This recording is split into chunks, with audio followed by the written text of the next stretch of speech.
A mother-daughter relationship had ended all because her daughter wanted to keep a secret. This is 50-year-old Brenda Powell from Akron, Ohio, who is a child life specialist over the Akron Children's Hospital. She was a person that everybody loved, including her patients, all because she did everything she could to help them out.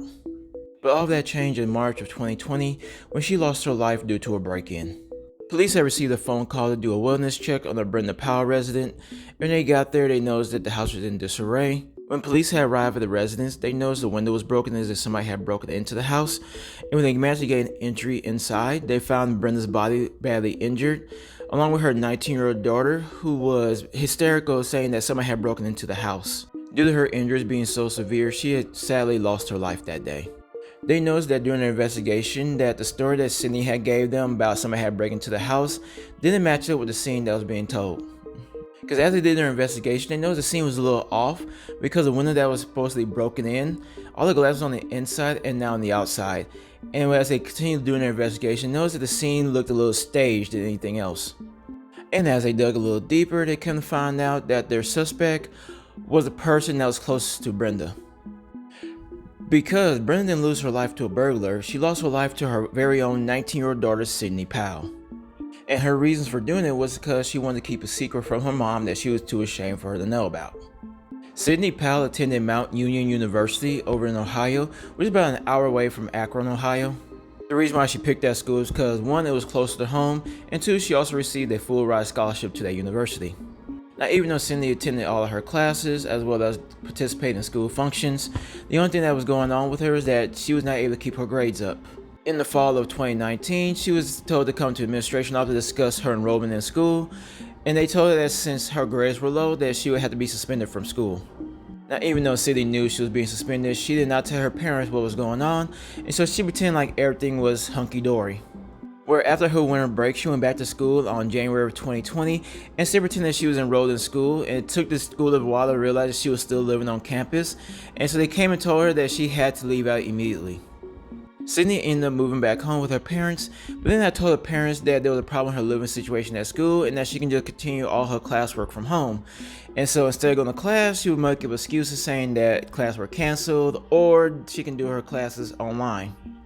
Now, her father started noticing that something was off when he had tried to pay her tuition online, and every time he tried to log into the school portal, for some reason he kept getting kicked out. And so when he asked Sidney what was going on, why he kept getting kicked out, she just told him that it was a glitch in the system and that everything would be fixed shortly.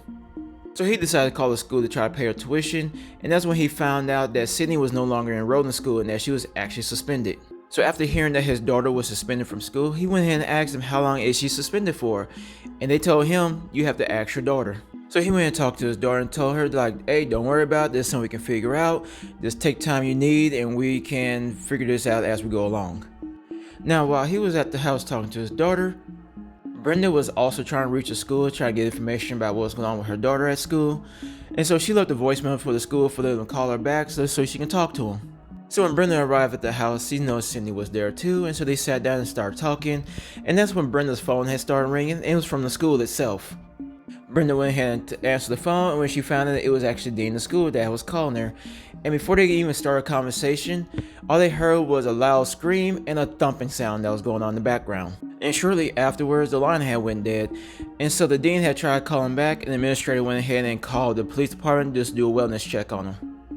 Now the dean of school will go ahead and say that he called multiple times, and after a while somebody actually answered the phone, and when he asked, hey Brenda, is this you? And we heard a voice calling back saying like, yeah, this is Brenda.